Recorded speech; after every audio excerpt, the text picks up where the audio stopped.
In the tranquil village of Udo, nestled amidst the lush greenery of Nigeria, a healer named Efoza lived with his only child, a beautiful girl named Itohan.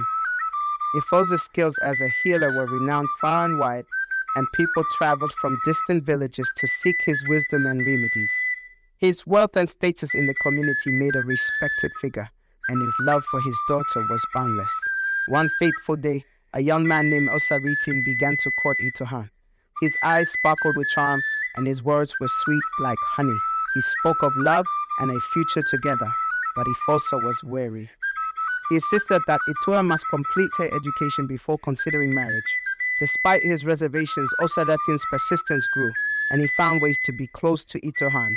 Osaratin's advances became bolder, and one evening, under the soft glow of the moon, he professed his undying love for Itohan. She, caught in the whirlwind of emotions, found herself drawn to his charisma. Against her better judgment and her father's wishes, Itohan succumbed to Osaratin's allure, and soon she discovered she was with child. When Ifoza learned of Itohan's pregnancy, his heart shattered. The betrayal of his daughter's innocence by Osaratin was too much to bear. His health, already fragile from years of selfless service to others, deteriorated rapidly. The sorrow and stress took their toll, and within weeks, Efoza passed away, leaving Itohan grief-stricken and alone. With Efoza's passing, Itohan inherited all his wealth and property. Osaratin, seeing an opportunity, quickly married her. He took control of her inheritance, selling everything and moving them to the bustling city of Benin. Itohan, still mourning her father, had no choice but to follow. In Benin, Osaratin used the money from the sale of Ifosa's property to open a shop. The business flourished rapidly, and within months they were living comfortably again. However, as the shop grew, Osaratin employed a secretary named Issei, whose envy of Itohan's beauty and status began to fester. Issei, determined to win Osaratin's affection, sought the help of a native doctor. She acquired a potent charm designed to make Osaratin fall in love with her. Under the influence of the charm, Osaratin's feelings for Itohan waned, and he soon abandoned her, leaving her pregnant and destitute. Desperate and with no means to support herself, Itohan began selling oranges on the streets of Benin. She carried a basket on her head, moving through the markets trying to make ends meet. Her once prosperous life had turned into a daily struggle for survival. One day, while selling oranges, Itohan went into labor. The pain was unbearable, and kind strangers rushed her to the nearest hospital.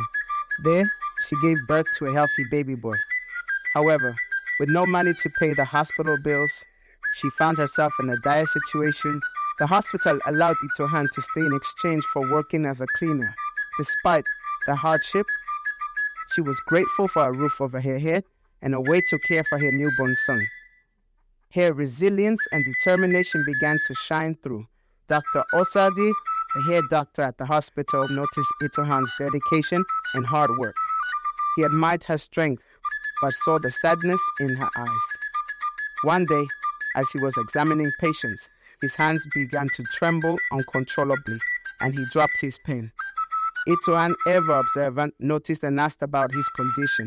Dr. Osaji confided in Itohan about the chronic pain in his hands that threatened his ability to practice medicine. Drawing from her father's teachings, Itohan offered to help. Skeptical yet hopeful, Dr. Osaji agreed to let her try. Itohan gathered herbs and prepared ointments, massaging Dr. Osaji's hands daily. Her gentle touch and knowledge of traditional medicine began to work wonders. Within weeks, his pain subsided and his hands regained their strength. Grateful for Itohan's help, Dr. Osagi employed her as a full-time therapist at the hospital. He also opened a massage clinic, allowing her to earn a decent living. Itohan's life began to improve, and she found a renewed sense of purpose. As time passed, Dr. Osagi and Itohan grew closer. Their professional relationship blossomed into a deep friendship, and eventually they fell in love. They married, bringing joy and stability back into Itohan's life. Dr. Osaji encouraged Itohan to pursue her education.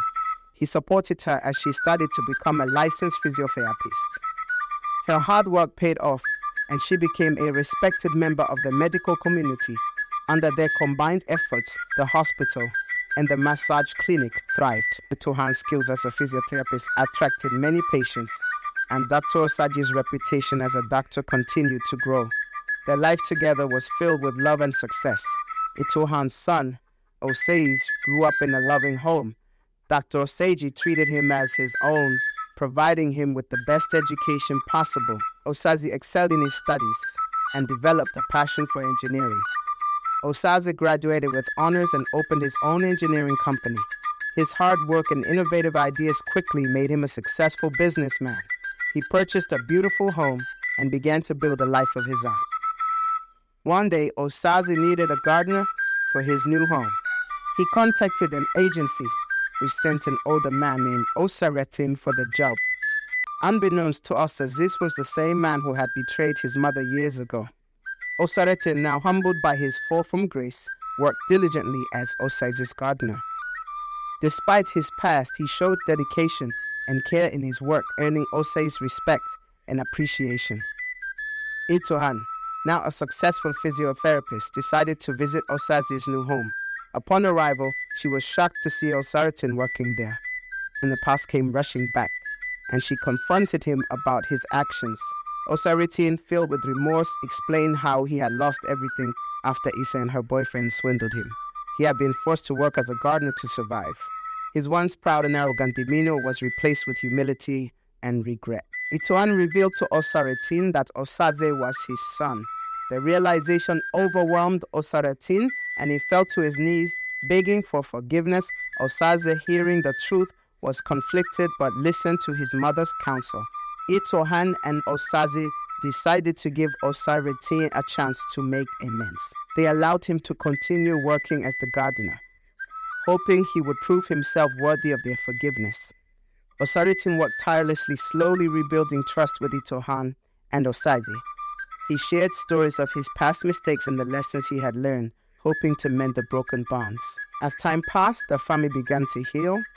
Osaretin's genuine remorse and effort to change touched Itohan and Osaze. They slowly began to accept him back into their lives, creating a new, albeit fragile bond.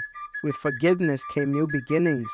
Osaretin found a sense of purpose in his work and his relationships. Itohan and Dr. Osaji continued to thrive, and Osaze's business flourished. The story of Itohan, Osaretin, and their family became a testament to the power of forgiveness and redemption. The village of Udo and the city of Benin spoke of their tale, reminding everyone that even the deepest wounds could heal. In the end, Itohan's resilience and strength, coupled with the love and support of Dr. Osagi and Osaze, created a legacy that would be remembered for generations. The wicked web of love and greed had been untangled, leaving behind. Thank you for watching. Please subscribe to my channel.